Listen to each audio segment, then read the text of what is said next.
പരിശുദ്ധ അമ്മയുടെ സാക്ഷിയാക്കി എന്നെയും എൻ്റെ കുടുംബത്തെയും ഉയർത്തിയതിന് മാതാവിനും ഈശോയ്ക്കും 1000 നന്ദി പറയുന്നു. എൻ്റെ പേര് റിജി വിനോയ്. ഞാൻ വരുന്നത് ഷാർജയിൽ നിന്നാണ്. ഞാനിവിടെ വന്ന് സാക്ഷ്യം പറയാനിപ്പോൾ വന്നേക്കുന്നത്. ഞാൻ കൃപാസനത്തെ പറ്റി അറിഞ്ഞത് എൻ്റെ ഫ്രണ്ട്സ് പറഞ്ഞും എനിക്കറിയാമായിരുന്നു. പക്ഷേ അന്ന് ഞാൻ അത്രയും കൃപാസനത്തെ പറ്റി അങ്ങനെ കേൾക്കാറില്ലായിരുന്നു. പിന്നെ എൻ്റെ സിസ്റ്റർ പറഞ്ഞാണ് ഞാൻ കുറച്ചുകൂടെ മാതാവിനെക്കുറിച്ച് അറിയാൻ തുടങ്ങിയത്. അത് കഴിഞ്ഞ് എൻ്റെ ജോലിയുടെ കാര്യങ്ങൾക്ക് വേണ്ടി ഞാൻ ആദ്യം ഓൺലൈൻ ഉടമ്പടി എടുത്തിട്ടുണ്ടായിരുന്നു. പിന്നെ കഴിഞ്ഞ വർഷം ഞാൻ ജൂലൈ 15 തീയതി ഇവിടെ വന്ന് ഞാനും എൻ്റെ ഫാമിലിയുമായി വന്ന് തീർത്ഥാടന ഉടമ്പടി എടുത്തു. അതിനു മുന്നേ തീർത്ഥാടന ഉടമ്പടി എടുക്കാൻ എനിക്ക് ആഗ്രഹമുണ്ടായിരുന്നു. പക്ഷേ പല തടസ്സങ്ങൾ മൂലം എനിക്ക് തീർത്ഥാടന ഉടമ്പടി എടുക്കാൻ സാധിച്ചിട്ടുണ്ടായിരുന്നില്ല. ആ സമയങ്ങളിൽ ഞാൻ ഓൺലൈൻ ഉടമ്പടി എടുത്ത് മാതാവിനോട് പ്രത്യേകം പ്രാർത്ഥിക്കാറുണ്ടായിരുന്നു. ആ സമയങ്ങളിൽ ഓൺലൈൻ ഉടമ്പടിയിൽ എടുത്തിരുന്ന സമയത്ത് ബഹുമാനപ്പെട്ട ജോസഫ് അച്ഛൻ്റെ ഒരു ആരാധന, ചൊവ്വാഴ്ചത്തെ ആരാധനയുടെ സമയത്ത് ആശീർവാദ സമയം എനിക്ക് ഒരു രോഗസൗഖ്യം ലഭിച്ചു. അത് ഞാനൊരു സർജറി കഴിഞ്ഞ് ഇവിടെ നാട്ടിൽ വന്ന് സർജറി കഴിഞ്ഞ് പോയി. എനിക്ക് റെസ്റ്റൊന്നും കിട്ടിയില്ല. അപ്പം പെട്ടെന്ന് തന്നെ എനിക്ക് ഡ്യൂട്ടിക്ക് ജോയിൻ ചെയ്യണമായിരുന്നു. അങ്ങനെ ഡ്യൂട്ടിക്ക് ജോയിൻ ചെയ്ത് എനിക്ക് ഭയങ്കര വയറിന് വേദനയായി. ഞാൻ സിക്ക് ലീവായിരുന്നു. ആ സമയത്ത് എനിക്ക് ചിരിക്കാനോ ചുമയ്ക്കാനോ ഒന്നും സാധിക്കുമായിരുന്നില്ല. വേദന മൂലം ഞാനിങ്ങനെ കിടന്നിരുന്ന സമയത്താണ് അച്ഛൻ്റെ ആശീർവാദം ഞാൻ ഫോണിങ്ങനെ നോക്കിക്കൊണ്ടിരുന്ന സമയത്ത് കണ്ടത്. ആ സമയത്ത് ഞാൻ ആശീർവാദം ആ ബെഡിൽ കിടന്നുകൊണ്ട് തന്നെ പ്രാർത്ഥന കൂടി. ആ സമയത്ത് അച്ഛൻ പറഞ്ഞു, വയറിൽ വേദനയുള്ളവർ വയറിൽ കൈവച്ച് പ്രാർത്ഥിക്കാൻ പറഞ്ഞു. ആ സമയത്ത് ഞാൻ എൻ്റെ വയറ് കൈവച്ച് പ്രാർത്ഥിച്ചു. ആഫ്റ്റർ 5 മിനിറ്റ്സ് ഞാൻ ബെഡിൽ നിന്ന് എണീറ്റ് എൻ്റെ വീട്ടിലോട്ട് നടന്നു പോകുന്ന സമയത്ത് പെട്ടെന്ന് എനിക്ക് ചുമയ്ക്കാൻ വന്ന സമയത്ത് ഞാൻ പെട്ടെന്ന് വിചാരിച്ചു, ദൈവമേ, ചുമച്ച എനിക്ക് വയറ്റി വേദനയാകുമല്ലോ. പക്ഷേ വന്ന സമയം ഞാൻ പെട്ടെന്ന് ചുമച്ചപ്പോൾ എനിക്ക് വയറ്റി വേദന വന്നില്ല. അത് കഴിഞ്ഞപ്പോൾ ഞാൻ ചിരിക്കാൻ തുടങ്ങി. ചിരിച്ചു, വേദന വന്നില്ല. പിന്നെ ആ വേദന എനിക്ക് വന്നിട്ടേ ഇല്ല. അത് കഴിഞ്ഞ് ഒരു വിത്തിൻ 3-4 ഡേയ്സ് ആ സമയത്ത് എൻ്റെ വയറ്റിലൊരു ഫുഡ് കളക്ഷനായിട്ടൊരു മുഴ പോണക്കുണ്ടായിരുന്നു. അത് ആരാധനയോടുകൂടി തന്നെ അത് മാറി. പിന്നെ അത് ഉണ്ടായിട്ടേ ഇല്ല. അടുത്ത സാക്ഷ്യം ഞാനിവിടെ പറയുന്നത് എനിക്ക് അയർലൻഡിലോട്ടൊരു ജോലി ലഭിച്ചത്. അത് പരിശുദ്ധ അമ്മയുടെ സമയച്ചുരുക്കത്തിൽ പരിശുദ്ധ അമ്മയുടെ മാധ്യസ്ഥയിലാണെന്ന് ഞാൻ പൂർണ്ണമായും വിശ്വസിക്കുന്നു. 1 വർഷത്തിന് മുകളിലായി ഞാൻ അയർലൻഡിലോട്ട് ജോലിക്ക് വേണ്ടി അപേക്ഷ വയ്ക്കുന്നു. ഇൻ്റർവ്യൂ ഒന്നും വിളിക്കുന്നുണ്ടായിരുന്നില്ല. ഒരു ദിവസം ഈ സമയങ്ങളിൽ ഞാൻ മാതാവിനോട് പ്രത്യേകം പ്രാർത്ഥിക്കാറുണ്ടായിരുന്നു. ജപമാല ചൊല്ലി ഞാൻ പ്രത്യേകമായി പ്രാർത്ഥിച്ചുകൊണ്ടിരുന്നത് 1001 മണി ജപമാല ഞാൻ ചൊല്ലാറുണ്ടായിരുന്നു. ഒരു ദിവസം ഓരോ 1001 മണി ജപമാലയും കഴിയുമ്പോൾ ഞാൻ മാതാവിനെ പ്രാർത്ഥിക്കും, അടുത്ത ജപമാല തീരുമ്പോഴത്തേക്കും എനിക്കൊരു ഇൻ്റർവ്യൂ കിട്ടണമെന്ന്. ഒരു ദിവസം പെട്ടെന്ന് ഞാനിങ്ങനെ നിന്ന സമയത്ത് എനിക്കൊരു ഏജൻറ്റിൻ്റെ മെയിൽ വന്നു. ആ മെയിൽ എന്നോട് ചോദിച്ചു, നീ ഇൻ്റർവ്യൂവിന് റെഡിയാണോ എന്ന് ചോദിച്ചു. അപ്പം ഞാൻ പറഞ്ഞു, റെഡിയാണ്. വിത്തിൻ 2-3 ഡേയ്സിൽ എനിക്ക് ഇൻ്റർവ്യൂ കിട്ടി. അതും മാതാവിൻ്റെ അനുഗ്രഹം മൂലമാണ്. Not my merit but by grace എന്ന് പറഞ്ഞാൽ എപ്പോഴും നമുക്ക് ഓൺലൈൻ ഇൻ്റർവ്യൂ ആണ് വരാറ്. പക്ഷേ എനിക്ക് ദൈവത്തിൻ്റെ അനുഗ്രഹം കൊണ്ട് ഫേസ് ടു ഫേസ് ആയിരുന്നു. ആ ഫേസ് ടു ഫേസ് ഇൻ്റർവ്യൂവിന് ഞാൻ റെഡിയാണെന്ന് പറഞ്ഞു. ആ പോകുന്ന സമയങ്ങളിൽ ഞാൻ കൊന്ത ചൊല്ലിയും വിസ്ത് തൈലും പൂശിയും ഉപ്പ് എൻ്റെ പോക്കറ്റിലിട്ടുമായിരുന്നു പോയത്. പോയ സമയങ്ങളിലൊക്കെ ഞാൻ ജപമാല ചൊല്ലി പ്രാർത്ഥിച്ചുകൊണ്ടിരുന്നു. ആ സമയത്ത് ഞാൻ മാതാവിനോട് പറഞ്ഞു, മാതാവിൻ്റെ അനുഗ്രഹം കൊണ്ടാണ് ഈ ജോലി എനിക്ക് ലഭിക്കുന്നതെങ്കിൽ, ഈ ഇൻ്റർവ്യൂ ഞാൻ അറ്റൻഡ് ചെയ്യുന്നെങ്കിൽ എനിക്കൊരു അടയാളം കാണിച്ചു തരണമെന്ന്. അപ്പം ഞാൻ പെട്ടെന്ന് അവിടെ ഇൻ്റർവ്യൂവിന് ചെന്ന സമയത്ത് ഞാനിങ്ങനെ ഒരു അടയാളം ചോദിച്ചിട്ടാണ് പോകുന്നത്. പോയി അവിടെ ചെല്ലുന്ന സമയത്ത് ആ ഇൻ്റർവ്യൂവിന് വന്ന എൻ്റെ ഏജൻറ്റ് ആക്ച്വലി അവർ അയർലൻഡിൽ നിന്ന് വന്നവർ തന്നെയായിരുന്നു. അപ്പോൾ അവരിട്ടിരിക്കുന്ന ഡ്രസ്സ് വൈറ്റ് ഷർട്ടും നീല ജീൻസും സെയിം ഡ്രസ്സ് തന്നെയായിരുന്നു ഞാനും ഇട്ടിരുന്നത്. ആ സമയത്ത് എനിക്ക് തോന്നി, ഇത് മാതാവ് തരുന്ന ഇൻ്റർവ്യൂ തന്നെയാണ്. അത് തന്നെയല്ല, ആ ഇൻ്റർവ്യൂവിന് കിട്ടുന്ന സമയം ഞാൻ പറഞ്ഞു, ഞാൻ എപ്പോഴും 1001 മണി ജന്മമാല ചൊല്ലി പ്രാർത്ഥിക്കാറുണ്ടായിരുന്നു. അപ്പോൾ ഈ ഇൻ്റർവ്യൂവിൻ്റെ ഏജൻറ്റിൻ്റെ പേര് മരിയ എന്നായിരുന്നു. അപ്പോൾ ഈ മരിയ എന്ന പേര് കണ്ടു. എനിക്ക് ഇൻ്റർവ്യൂവിന് നീ റെഡിയാണോ എന്നൊക്കെ ചോദിച്ചപ്പം എനിക്ക് മനസ്സിലായി ഇത് മാതാവ് തന്നെ തരുന്നതാണ്.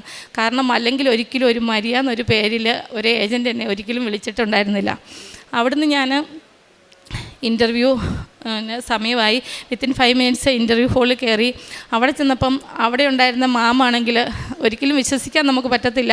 മാം ഇട്ടിരുന്ന ഡ്രസ്സ് പച്ച ഫ്രോക്കായിരുന്നു ഇട്ടിരുന്നത്. ആ ഫ്രോക്ക് എന്ന് പറഞ്ഞാൽ നമ്മുടെ പച്ചത്തിരി, ആ പച്ചത്തിരിയുടെ കളർ ഏതാണോ ആ സെയിം കളറ്. അവിടെ അപ്പോഴെനിക്ക് തോന്നി ഇതെനിക്ക് മാതാവ് കൊണ്ടുവന്ന ഇൻ്റർവ്യൂ ആണ്. ഞാൻ ഇൻ്റർവ്യൂ സാധാരണ നമുക്ക് ചിലപ്പോൾ അവരുടെ ലാംഗ്വേജ് മനസ്സിലാകത്തില്ല. ആ സമയത്ത് എനിക്കൊരു സംശയം വന്നില്ല. എന്തൊക്കെയാണോ അവർ ചോദിച്ചത് അതെല്ലാം പറഞ്ഞു. പിന്നെ അവരെന്നോട് ചോദിച്ചു നിനക്ക് എന്താണ് പറയാനുള്ളതെന്ന് നീ പറഞ്ഞു. അവർക്ക് ഭയങ്കര ഹാപ്പിയായി. ഇൻ്റർവ്യൂ കഴിഞ്ഞു. ഞാനൊരു 3/4 മണിക്കൂറേലും പ്രതീക്ഷിച്ചു. പക്ഷേ അത്ര സമയമൊന്നും അവർ ചോദിച്ചില്ല. ചോദിച്ചതിനെല്ലാം ഞാൻ ആൻസർ പറഞ്ഞു.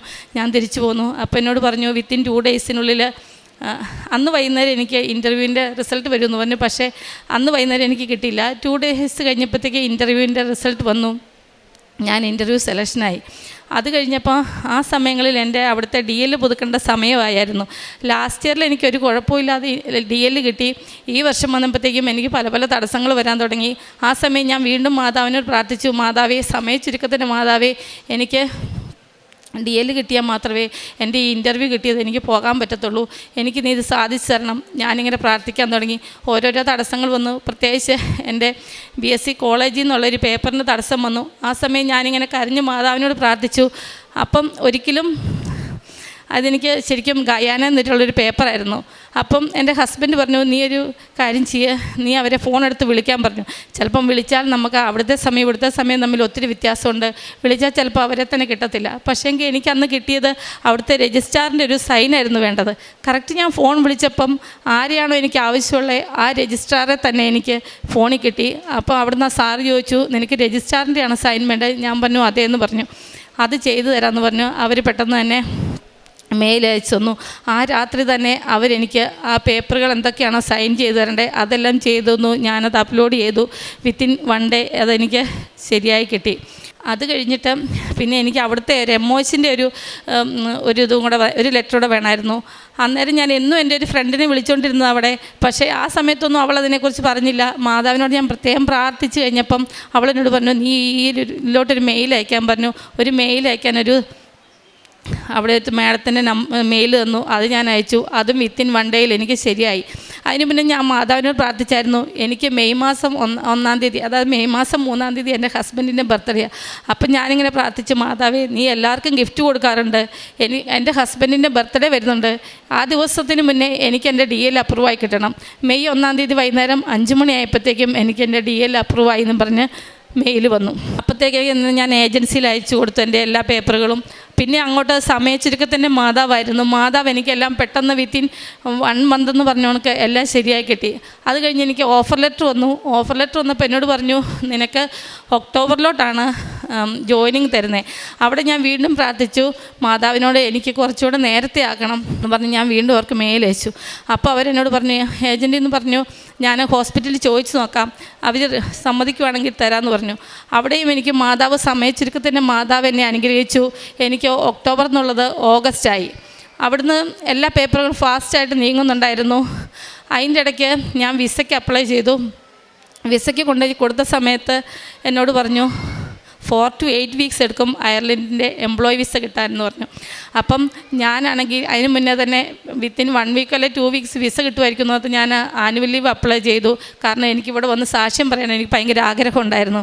അത് കഴിഞ്ഞിട്ട് 1 വീക്ക് കഴിഞ്ഞു, 2 വീക്സ് കഴിഞ്ഞു, എനിക്ക് വിസ അപ്രൂവ് ആകുന്നില്ല. ലാസ്റ്റ് ഫ്രൈഡേ ഞാൻ മാതാവിനോട് ഒരു 2:30 ആയ സമയത്ത് ഞാൻ വീണ്ടും മാതാവിനോട് പ്രാർത്ഥിച്ചു, മാതാവേ, എനിക്ക് ഇന്ന് വിസ അപ്രൂവ് ആയില്ലെങ്കിൽ എനിക്ക് അമ്മയുടെ മുന്നിൽ വരാനും സാക്ഷ്യം പറയാനും സാധിക്കില്ല. എനിക്കത് സാധിച്ചു തരണമെങ്കിൽ നീ ഇന്ന് എനിക്ക് വിസ അപ്രൂവ് ആക്കി തരണമെന്ന് പ്രാർത്ഥിച്ചു. അത് കഴിഞ്ഞ് ഞാൻ വെഞ്ചിരിച്ച തൈലും ഞാൻ എൻ്റെ നെറ്റിയിലും എൻ്റെ ഫയലിലും എല്ലാം ഇട്ട് പ്രാർത്ഥിച്ചായിരുന്നു. അതിനു മുന്നേ തന്നെ ഞാൻ ലൈറ്റ് ക്യാൻഡിൽ പ്രെയർ ഇട്ട് പ്രാർത്ഥിക്കാറുണ്ടായിരുന്നു എൻ്റെ ആവശ്യങ്ങളൊക്കെ വരുന്ന സമയത്ത്. ഇതിനും ഒരു 1 ഡേ മുന്നേ ഞാൻ മാതാവിനോട് പ്രാർത്ഥിച്ചു. കാരണം എനിക്ക് ഈ ഫ്രൈഡേ വിസ അപ്രൂവ് ആയില്ലെങ്കിൽ എനിക്ക് നാട്ടിൽ വരാൻ പറ്റത്തില്ല. ലൈറ്റ് ക്യാൻഡിൽ പ്രെയർ ഇട്ട് ഞാൻ പ്രാർത്ഥിച്ചായിരുന്നു 19-ാം തീയതി എനിക്ക് വിസ അപ്രൂവ് ആകണമെന്ന്. അത് ഞാൻ 2:30 പ്രാർത്ഥിച്ചു. 3 മണിയായപ്പോൾ എൻ്റെ ഹസ്ബൻഡ് സൈറ്റിൽ കയറി നോക്കിയപ്പം എൻ്റെ നമ്പർ വിസ അപ്രൂവ് ആയി കിടക്കുക. അപ്പോഴത്തേക്കും എനിക്ക് ഒത്തിരി സന്തോഷമായി. അന്നേരം തന്നെ എനിക്കറിയായിരുന്നു സമയച്ചുരുക്കത്തിൻ്റെ മാതാവ് എന്നെ ഇവിടെ എത്തിക്കാൻ വേണ്ടിയിട്ടാണ്. അതൊരു ഫ്രൈഡേ ആയിരുന്നു. സാറ്റർഡേ സൺഡേ വിസയുടെ അവിടെ ലീവ് ആയതുകൊണ്ട് നമുക്ക് അന്ന് പാസ്പോർട്ട് കിട്ടത്തില്ല. എനിക്ക് മൺഡേ 11 മണിയായപ്പോഴത്തേക്കും വിസ അടിച്ച് എൻ്റെ പാസ്പോർട്ട് കൈ കിട്ടി. ഞാൻ ആ പാസ്പോർട്ടുമായിട്ടാണ് ഇന്ന് വന്നേക്കുന്നത്. അത് കഴിഞ്ഞ് ഞാൻ ഇവിടെ വന്നു. ഇന്നലെ ഇവിടെ വന്നു. 2 ദിവസമായതുള്ളൂ ഞാൻ ഷാർജയിൽ നിന്ന് വന്നിട്ട്. ഇന്ന് ഞാനിവിടെ സാക്ഷ്യം പറയാൻ വേണ്ടി വന്നപ്പോൾ എനിക്കൊരു സംശയം ഉണ്ടായിരുന്നു. കാരണം എനിക്ക് ടിക്കറ്റ് കിട്ടിയില്ലെങ്കിൽ ചിലപ്പം ഇവിടെ വരുമ്പോൾ സാക്ഷ്യം പറയാൻ സമ്മതിക്കത്തില്ല. അപ്പം ഞാൻ മാതാവ് തരുന്നതാണെങ്കിൽ മാതാവ് എനിക്ക് സാക്ഷ്യം പറയാനുള്ള അവസരം ഉണ്ടാക്കി തരും. ഞാൻ എന്നാ ചെയ്തു, ഞാൻ രാവിലെ അവിടെ നിന്ന് കണ്ണൂരിൽ നിന്നാണ് എൻ്റെ വീട്. അവിടെ നിന്ന് ഞാൻ വന്നു. 12 മണിയൊക്കെ ആയപ്പോൾ ഞങ്ങളിവിടെ എത്തി. 1:30 ക്ലാസ്സിന് കയറി. 2 മണിയായപ്പോൾ ഞാൻ ചുമ്മാ മൊബൈലെടുത്ത് നോക്കിയപ്പം എനിക്ക് ടിക്കറ്റ് വന്നിരിക്കുവാണ്. എനിക്ക് ഓഗസ്റ്റ് 6-ാം തീയതി അയർലൻഡിലോട്ട് പോകാൻ വേണ്ടിയിട്ട്. അങ്ങനെ സമയച്ചുരുക്കത്തിൽ തന്നെ മാതാവ്, ഞാൻ പ്രത്യേകം പറഞ്ഞു മരിയ എന്നുള്ളൊരു പേര്. ആ പേര് കണ്ടപ്പോൾ എനിക്ക് മനസ്സിലായി മാതാവ് എനിക്ക് തന്ന ജോലിയാണ്, മാതാവിൻ്റെ കരുണയിൽ എനിക്ക് അവിടെ പോകാൻ പറ്റുമെന്ന്. അതോടൊപ്പം തന്നെ ഞാൻ അവിടെ നമ്മുടെ എക്സ്പീരിയൻസ് അനുസരിച്ച് സാലറിയൊക്കെ കിട്ടും. ഒരു ദിവസം ഞാനിങ്ങനെ ഹസ്ബൻഡിനോട് പറഞ്ഞു, ഒരു സാലറി ഇട്ടിട്ട് പറഞ്ഞു എനിക്ക് ആ സാലറി കിട്ടുമായിരിക്കും അല്ലേന്ന് ചോദിച്ചപ്പോൾ ഹസ്ബൻഡ് പറഞ്ഞു അറിയത്തില്ല, ചിലപ്പോൾ കിട്ടുമോയെന്ന് അറിയില്ല എന്ന് പറഞ്ഞു. പക്ഷേ അവിടെ എനിക്ക് മാതാവ്, ഞാൻ എന്ത് പ്രാർത്ഥിച്ചോ ആ സാലറി തന്നെ മാതാവ് എന്നെ അനുഗ്രഹിക്കുകയും ചെയ്തു. പിന്നെ ഞാൻ നേർച്ച വസ്തുക്കൾ ഉപയോഗിച്ച്, എൻ്റെ മക്കൾ ഇവിടെ വന്നിട്ടില്ല എങ്കിലും ഞാൻ അതൊന്ന് ജസ്റ്റ് ഒന്ന് പറഞ്ഞു പോവുകയാണ്. ഇനി എപ്പോഴാണ് എനിക്ക് വരാൻ പറ്റുന്നതെന്ന് അറിയില്ല. എൻ്റെ മോളുടെ ആണെങ്കിൽ നാക്കിന് ചെറിയ ടങ് ടൈ ഉണ്ടായിരുന്നു. ടങ് ടൈ എന്ന് പറഞ്ഞാൽ എല്ലാവർക്കും അറിയാം, നാക്കിന് വള്ളി ഉള്ളത് കൊണ്ട് പറയുമ്പോൾ ചിലപ്പം ക്ലിയർ ആകത്തില്ല. അപ്പം ഞാൻ എന്നാ ചെയ്തു, എനിക്ക് ടെൻഷൻ കൂടുതലായതുകൊണ്ട് ഞാനത് സർജറിക്ക് വേണ്ടി ഡോക്ടറെ സമീപിച്ചു. ഡോക്ടർ സർജറി എല്ലാം റെഡിയാക്കി. പക്ഷേ എന്തോ എൻ്റെ ഇൻഷുറൻസ് അപ്രൂവ് ആയില്ല. അപ്പോൾ അത് ചെയ്യാൻ പറ്റിയില്ല. ഞാനിവിടെ വന്ന് കഴിഞ്ഞ വർഷം വന്ന സമയത്ത് അവളെയും കൊണ്ടാണ് വന്നത്. അപ്പം ഞാൻ മാതാവിനോട് പ്രത്യേകം പ്രാർത്ഥിച്ചു, മാതാവേ എൻ്റെ കൊച്ചിന് ഇനി ഒരു സർജറി ചെയ്യാനുള്ള ഇടവരുത്തരുത്, ഇത് മാതാവ് മാറ്റിത്തരണം. ഇപ്പോൾ അവൾ നന്നായിട്ട് സംസാരിക്കുന്നു. ഞാൻ അവൾക്ക് എല്ലാ ദിവസവും സ്കൂളിൽ പോകുന്ന ദിവസവും പ്രാർത്ഥന കഴിയുമ്പോഴും ഉപ്പും കൊടുക്കാറുണ്ട്, നെറ്റിയിൽ തൈലം തൂറ്റി തേച്ച് പ്രാർത്ഥിക്കാറുണ്ടായിരുന്നു. അതുപോലെ എൻ്റെ മോൻ്റെ കയ്യിലൊരു മുഴ പോണക്കുണ്ടായിരുന്നു, ഗാംഗ്ലിയോൺ. അത് ഞാൻ ഓർത്തോടെ ഡോക്ടറെ കാണിച്ചപ്പോൾ അവർ പറഞ്ഞു ഇത് കുറച്ച് വലുതായിട്ടുണ്ട്, അത് സർജറി ചെയ്യേണ്ടി വരുമെന്ന് പറഞ്ഞു. പക്ഷേ ഞാനത് മാതാവിനോട് പ്രാർത്ഥിച്ചു, എൻ്റെ മോൻ്റെ കയ്യിൽ ഒരു സർജറി ചെയ്യാനുള്ള ഇടവരുത്തരുതേ മാതാവേ. ആക്ച്വലി ഞാനത് പണ്ട് തൊട്ടേ ഉണ്ടായിരുന്നു. ഞാൻ തൈലം തൂട്ടി അങ്ങനെ പ്രാർത്ഥിക്കാറുണ്ട്, പക്ഷെ ഞാൻ അത്ര കാര്യമാക്കിയില്ലായിരുന്നു. ഒരു 2 മാസം മുന്നെയാണ് ഞാൻ പ്രാർത്ഥിച്ചത്, മാതാവേ എനിക്കിവിടെ വരുന്ന സമയത്ത് എനിക്കിത് സാക്ഷ്യം പറയാനുള്ള അനുഗ്രഹം മാതാവ് എനിക്ക് ഒരുക്കി തരണം, അതെനിക്ക് തന്നാലേ ഞാൻ സാക്ഷ്യം പറയുള്ളൂ.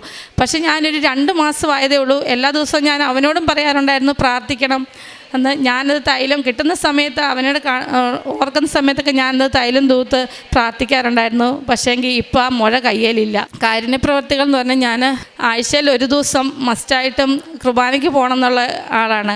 അതെങ്ങനെയാണേലും ജോലി അറേഞ്ച് ചെയ്ത് ഞാനും എൻ്റെ ഫാമിലി എല്ലാ ആഴ്ചയിലും കുർബാനയ്ക്ക് പോകുന്നത്. പിന്നെ പോകാൻ പറ്റാത്ത ദിവസങ്ങളിൽ ഓൺലൈനായിട്ട് ഞാൻ വീട്ടിലും കുർബാന കൂടാറുണ്ട്. സന്ധ്യാപ്രാർത്ഥന അതൊരു നിർബന്ധമുള്ള കാര്യമാണ് ഞങ്ങളുടെ വീട്ടിൽ. ഒരിക്കലും അത് മുടങ്ങാറില്ല. ഞങ്ങളത് സന്ധ്യാപ്രാർത്ഥന എത്തിക്കാറുണ്ട്. പിന്നെ മാസത്തിലൊരിക്കൽ പറ്റുന്ന അവസരങ്ങളിലെല്ലാം ഞാൻ കുമ്പസാരിക്കാറുമുണ്ട്. അച്ഛൻ്റെ ധ്യാനം കഴിയുന്ന സമയങ്ങളിലൊക്കെ ഞാൻ കൂടാറുണ്ട്. ഡെയിലി ബ്രെഡ് ഞാൻ സാധാരണ ഡ്യൂട്ടിക്ക് പോകുന്ന സമയങ്ങളിൽ ഞാൻ വണ്ടിയെ പോകുമ്പോൾ ആ ഡെയിലി ബ്രെഡ് വെച്ച് കേട്ടോണ്ടാണ് പോകുന്നത്. രാവിലെ എണീക്കുമ്പോൾ ഞാൻ പ്രെയർ ചൊല്ലാറുണ്ട്. ഉടമ്പടിയിൽ അല്ലെങ്കിലും രാവിലെ ഞാൻ പ്രെയർ ചൊല്ലാറുണ്ട്. ഓൺലൈൻ ഉടമ്പടി എടുത്ത നാൾ മുതൽ ഞാൻ എല്ലാ ദിവസവും ഈ പ്രെയർ ചൊല്ലിയാണ് എൻ്റെ ദിവസം തുടങ്ങുന്നത്. ഉടമ്പടി വന്നേ പിന്നെ എനിക്ക് തോന്നുന്നു കുറേയൊക്കെ ചിലപ്പോൾ പെട്ടെന്ന് ദേഷ്യപ്പെടുന്ന ആളായിരുന്നു. ഇപ്പോൾ കുറേയൊക്കെ ദേഷ്യവും എനിക്ക് കൺട്രോൾ ചെയ്യാൻ സാധിക്കുന്നുണ്ടെന്ന് എനിക്ക് മനസ്സിലാകുന്നു. എൻ്റെ എന്താവശ്യം വരുമ്പോഴും ഞാൻ ആദ്യം എപ്പോഴും ഞാൻ മാതാവിൻ്റെ സ്റ്റാറ്റസ് ഇടാറുണ്ട്. അതിൻ്റെ കൂട്ടത്തിൽ ഞാൻ ഈശോയുടെയും കൂടെ സ്റ്റാറ്റസ് ഇടാറുണ്ട്. എൻ്റെ വാട്സപ്പിനകത്ത് ഞാൻ സ്റ്റാറ്റസ് ഇട്ട് എന്തൊക്കെ കാര്യങ്ങൾ ഞാൻ പ്രാർത്ഥിക്കാറുണ്ടോ ആ കാര്യങ്ങളെല്ലാം ആ സ്റ്റാറ്റസിൻ്റെ സമയം കഴിയുമ്പോഴത്തേക്ക് എനിക്ക് സാധിച്ചു കിട്ടാറുണ്ട്. അത് കണ്ട് എൻ്റെ ഫ്രണ്ട്സ് പറയാറുണ്ട് എപ്പോഴും, റിജി മാതാവിനെ ഒരിക്കലും സ്വൈര്യം കൊടുക്കാറില്ലെന്ന് തോന്നുന്നത്. റിജിയുടെ സ്റ്റാറ്റസ് കാണുമ്പോഴേ അറിയാം മാതാവിന് സ്വൈര്യം കൊടുക്കാത്ത ആളാണ്. അങ്ങനെ എല്ലാവർക്കും അറിയാം ഞാൻ ആ മാതാവിൻ്റെ കൂട്ടത്തിൽ പിടിച്ച് ജീവിക്കുന്നത് കൊണ്ടാണ് എൻ്റെ കാര്യങ്ങളെല്ലാം സാധിച്ചു തരുന്നതെന്ന്. ഇവിടെ ഒന്ന് സാക്ഷ്യം പറയാൻ സാധിച്ചതിന് ഈശോയ്ക്കും മാതാവിനും 1000 നന്ദി പറയുന്നു. കാരണം ഞാൻ സമയമില്ലാത്ത സമയത്ത് മാതാവിൻ്റെ ആ സമയച്ചുരുക്കത്തിൻ്റെ ഇതിലാണ് എനിക്കിവിടെ ഒന്ന് സാക്ഷ്യം പറയാൻ സാധിച്ചത്. എനിക്കറിയാനും ചിലപ്പോൾ സാധിക്കത്തില്ല, ടിക്കറ്റ് വരാത്തതുകൊണ്ട്. അതും എനിക്ക് മാതാവ് സാധിച്ചു തന്നു. ഇന്നെനിക്ക് സാക്ഷ്യം പറയാൻ പറ്റി. ഞാനിനി ഓഗസ്റ്റ് 6-ന് അയർലൻഡിലോട്ട് പോകുവാണ്. എല്ലാവരും എനിക്ക് വേണ്ടിയും എൻ്റെ ഫാമിലിക്ക് വേണ്ടി പ്രവർത്തിക്കണം. ഞാൻ നേഴ്സായിട്ടാണ്, രജിസ്റ്റേർഡ് നേഴ്സായിട്ടാണ് പോകുന്നത്. ഇസ്രായേലിന് ഞാൻ തുഷാര ബിന്ദു പോലെയാണ്. ലില്ലി പോലെ അവൻ പുഷ്പിക്കും, ഇലവ് പോലെ അവൻ വേരുറപ്പിക്കും. അവന് ഒലിവിൻ്റെ മനോഹാരിതയും ലെബനോൻ്റെ പരിമളവും ഉണ്ടായിരിക്കും. ഹോസിയ പ്രവാചകൻ്റെ പുസ്തകം 14 അധ്യായം 5-6 വചനങ്ങളാണ്. പരിശുദ്ധ അമ്മയ്ക്ക് പ്രത്യക്ഷീകരണത്തിൻ്റെ സാക്ഷിയായിട്ട് അമ്മയ്ക്ക് നന്ദി പറയുവാനായിട്ടാണ് ഇന്ന് ഈ മകള് എല്ലാം ക്ലിയറായിട്ട്. അമ്മ ആ ടിക്കറ്റായിരുന്നു ഒരു പെൻഡിങ്ങിലുണ്ടായിരുന്നത്, അതും ഇന്ന് 2:30 ടിക്കറ്റ് കിട്ടി. ഷാർപ്പ് 4:30 സാക്ഷ്യം പറഞ്ഞു. അത് അമ്മയുടെ ഒരു വലിയ ഇടപെടലാണ്. ഉടമ്പടി മക്കളുടെ ജീവിതത്തിൽ എപ്പോഴും ഈശോയുടെ അമ്മയുടെ സാന്നിധ്യം നമുക്ക് മനസ്സിലാക്കാൻ സാധിക്കും. ഇസ്രായേലിനെ ഞാൻ തുഷാരബിന്ദു പോലെയാണെന്ന് പറയുന്നത് ഈ നമ്മുടെ ഉടമ്പടി മക്കളുടെ ജീവിതത്തിൽ തുഷാരബിന്ദു പോലെ തന്നെയാണ് കൃപ വരുന്നത്. നമ്മൾ പ്രതീക്ഷിക്കാത്ത രീതിയിൽ അസാധ്യമായ കാര്യങ്ങൾ സാധ്യമാക്കി തരുന്ന ആ ദൈവമാണ് നമ്മുടെ കൂടെയുള്ളത്. ഉടമ്പടിയിൽ ദൈവത്തിൻ്റെ കരങ്ങളിൽ ഓരോ പ്രശ്നങ്ങൾക്കിടയിലും നമ്മളെ നിലനിർത്തുന്ന, നമ്മളെ ശക്തിപ്പെടുത്തുന്ന ആ ദൈവമാണ്, ആ ദൈവ സാന്നിധ്യമാണ് നമ്മുടെ കൂടെയുള്ളത്. ഉടമ്പടിയിലൂടെ ദൈവകൃപ വിശ്വാസത്തിൽ ഉറച്ചു നിൽക്കാനായിട്ട് നമ്മെ സഹായിക്കുകയാണ്. ഈ മകളുടെ ജീവിതത്തിൽ ഇസ്രായേലിന് ഞാൻ തുഷാരബിന്ദു പോലെ, ലില്ലി പോലെ ഞാൻ പുഷ്പിക്കും. അതുപോലെ തന്നെയാണ് ഓരോ കാര്യങ്ങളിലും, ജോലിക്ക് പോയാലും ഇൻ്റർവ്യൂവിന് പോയാലും ഒക്കെ പുഷ്പിക്കുന്ന, വിടരുന്ന ഒരു ദൈവത്തിൻ്റെ ആ കൃപയാണ് നമുക്ക് കാണിക്കാൻ സാധിക്കുന്നത്. ഇലവ് പോലെ അവൻ വേരുറപ്പിക്കുന്ന ആ വിശ്വാസം ഉടമ്പടിയിൽ ജീവിതത്തിൽ നമ്മൾ വിശുദ്ധിയിലേക്കുള്ള ഒരു ജീവിതമാണ്, ദൈവവുമായിട്ടുള്ള ഒരു ആത്മീയ ബന്ധമാണ്, ഒരു വേരുറച്ച വിശ്വാസ ജീവിതമാണ്. അവന് ഒലിവിൻ്റെ മനോഹാരിതയും ലെബനോൻ്റെ പരിമളവും ഉണ്ടായിരിക്കുമെന്നാണ് ഉടമ്പടി മക്കളുടെ ജീവിതത്തിൽ എവിടെ പോയാലും ഒലിവിൻ്റെ മനോഹാരിത എക്സ്പീരിയൻസ് ചെയ്യാൻ സാധിക്കുന്നുണ്ട്. നമ്മുടെ ജീവിതത്തിലും മറ്റുള്ളവരുടെ ജീവിതത്തിലും ആ ദൈവത്തിൻ്റെ സാന്നിധ്യം, ആ സാമീപ്യവും എല്ലാം നമുക്ക് മനസ്സിലാക്കാൻ സാധിക്കും. ഏജൻറ്റിൻ്റെ പേര് മരിയ എന്ന ഏജൻറ്റ് തന്നെ ഒരു ദൈവത്തിൻ്റെ ഒരു വലിയ അടയാളമാണ്, സാന്നിധ്യമാണ്. പ്രത്യേകിച്ച് ഉടമ്പടി മക്കളുടെ ജീവിതത്തിൽ സ്ഥലം എവിടെയായാലും, ഏത് മതമായാലും, എവിടെ പോയാലും ഒരു സാന്നിധ്യം നമുക്ക് പല സാക്ഷ്യങ്ങളിലും നമ്മൾ കേൾക്കാറുണ്ട് മരിയ എന്ന പേര്. എന്തുകൊണ്ട് ഉടമ്പടി മക്കളുടെ ജീവിതത്തിൽ ആ പേര് വീണ്ടും വീണ്ടും കേൾക്കാൻ സാധിക്കുന്നു? അത് ഈശോയുടെ അമ്മയോട് ചേർന്ന് നിൽക്കുമ്പോൾ അത് ഒലിവിൻ്റെ മനോഹാരിത, ലെബനോൻ്റെ പരിമളവും നമുക്ക് മനസ്സിലാക്കാൻ, നമുക്ക് ആ എക്സ്പീരിയൻസ് ആകുമ്പോഴും നമുക്ക് മറ്റുള്ളവരിൽ നിന്നും ആ എക്സ്പീരിയൻസ് തന്നെയാണ് വരുന്നത്. എവിടെ പോയാലും എന്തിനു പോയാലും ആ ദൈവത്തിൻ്റെ സാന്നിധ്യം നമുക്ക് മനസ്സിലാക്കി തരുന്ന ഒരു ദൈവമാണ് നമ്മുടെ കൂടെയുള്ളത്. നമുക്ക് വിശ്വാസത്തോടെ വിശ്വസ്തയോടെ ഉടമ്പടി ജീവിതം കൂടുതൽ തീക്ഷ്ണതയും മുന്നോട്ട് നയിക്കാം. റിജി ബിനോയ്ക്കും കുടുംബത്തിനും ലഭിച്ച എല്ലാ അനുഗ്രഹങ്ങളും, പ്രത്യേകിച്ചും ജോലിക്കും രോഗസൗഖ്യത്തിനും എല്ലാ അനുഗ്രഹങ്ങൾക്കും നമ്മൾക്ക് കരങ്ങളടിച്ച് ദൈവത്തെ മഹത്വപ്പെടുത്താം. അത്യപൂർവ ദൈവാനുഭവങ്ങൾ ഇനി നിങ്ങൾക്കും സ്വന്തം. ഈ യൂട്യൂബ് ചാനൽ ഇതുവരെ സബ്സ്ക്രൈബ് ചെയ്തിട്ടില്ലെങ്കിൽ ഇപ്പോൾ തന്നെ സബ്സ്ക്രൈബ് ചെയ്യുക. ഈ വീഡിയോ ഇപ്പോൾ തന്നെ നിങ്ങളുടെ സുഹൃത്തുക്കൾക്ക് ഷെയർ ചെയ്തുകൊണ്ട് കർത്താവിൻ്റെ പ്രേക്ഷിതരാകുക.